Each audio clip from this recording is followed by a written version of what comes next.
$630 million.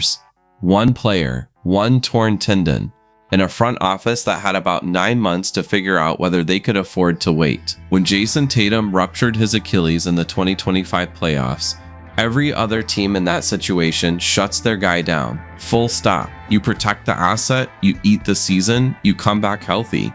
But the Celtics didn't do that, and the reason why has nothing to do with medicine. It's a balance sheet decision made by executives who are staring at the most expensive injury scenario in NBA history. The real question was never whether Tatum could play. It was whether Boston could afford for him not to. In the next 10 minutes, we're breaking down the financial architecture behind that call, the supermax exposure, the insurance gaps, and exactly where Boston's risk appetite crossed the line. Stop thinking about Tatum as a basketball player for a second. Think about him the way Brad Stevens has to think about him as a depreciating asset sitting on a very expensive balance sheet. Here's what that balance sheet actually looks like. Tatum's current deal carries a $54.1 million cap hit in 2025-26. That's his player option year, fully guaranteed, and it escalates. Projections put him at $71.4 million by 2029-30, with the full extension totaling around $314 million. That's the existing contract. The Supermax extension, the one Boston is pointing toward for 2027, could push total committed money past $630 million when you stack both deals. Now here's how he got there. The Rose Rule is what unlocked the Supermax tier. It's a CBA provision that bumps a player's max eligibility from 25% of the cap if they hit certain performance thresholds. All NBA selections, MVP votes, that kind of thing. Tatum hit those marks, multiple All-NBA first-team selections, 5 All-Star appearances, a championship. So his max isn't the standard max anymore, it's the elevated one. And Boston knew that going into every conversation about his future. So what does that actually cost the franchise? Right now, Tatum and Jaylen Brown together eat roughly 69% of the cap. That's not a roster, that's 2 line items with a supporting cast bolted on. The 2025-26 payroll crossed $260 million total. Boston was sitting $52 million over the second luxury tax apron. Projected tax bill, over $250 million. Add it together and you're approaching $500 million in total franchise costs for a single season with your best player on the injured list. So that's what was at stake financially. But the Celtics didn't just sit on their hands, they made a calculated bet. Let's look at exactly what that bet was. Start with the revenue side, because this is where the pressure really builds. Every home playoff game generates roughly $10 million in tickets, suites, and concessions. A deep run, conference finals. Finals add somewhere between $50 and $100 million on top of that. Miss the playoffs entirely and you're swinging a $70 million plus revenue gap compared to your championship baseline. That's not a rounding error. That's the difference between a franchise that justifies its $500 million cost structure and one that's hemorrhaging money while a $54 million asset sits in a walking boot. Now layer in the return timeline pressure. Tatum came back in under 9 months. To understand why that number matters, run the comps. Kevin Durant ruptured his Achilles in June 2019 and didn't play again for 552 days. He came back elite. His RAPM dropped from around plus 6.5 pre-injury to plus 5.8 after, which is still a top 5 player in the league. Patient recovery, full strength, max contract intact. That's the best case scenario. Then there's Kobe. He came back in 240 days at age 34, played 6 games and his career was effectively over. Pre-injury, RAPM around plus 4.2, post-injury down to plus 1.8. The rush didn't just fail, it accelerated the decline. And DeMarcus Cousins is the one that should keep Boston's front office up at night.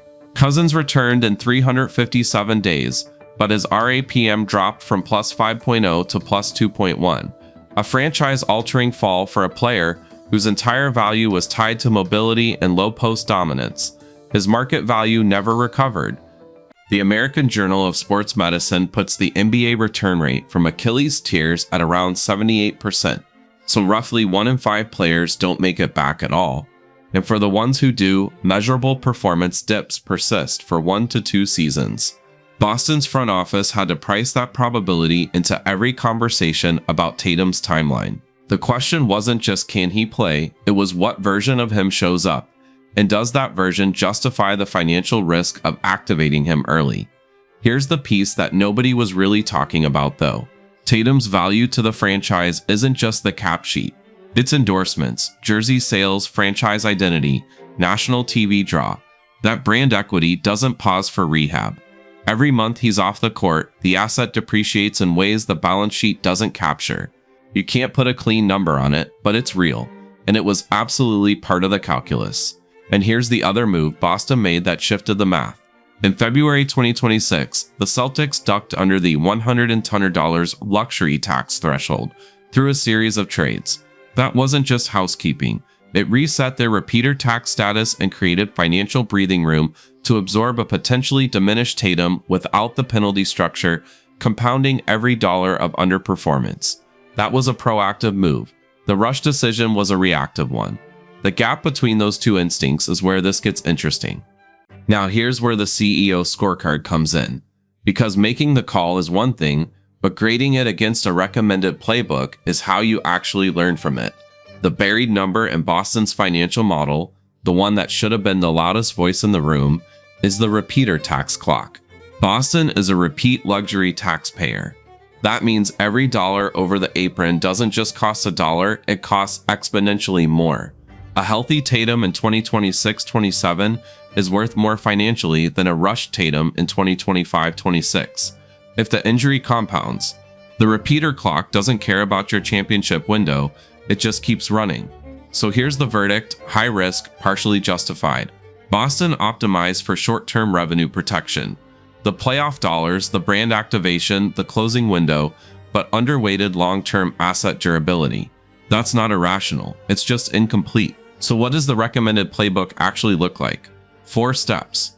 First, mandate medical imaging benchmarks tied to contract milestones, not calendar dates.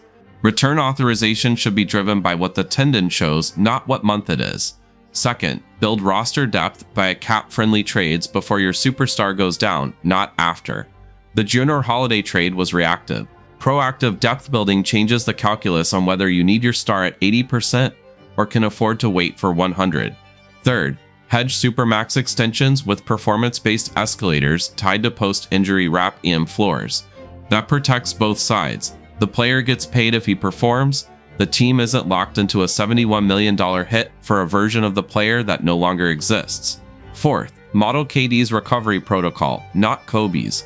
552 days is a long time, but Durant came back and played at an MVP level for 5 more years. That's the math that should win the argument in every front office meeting.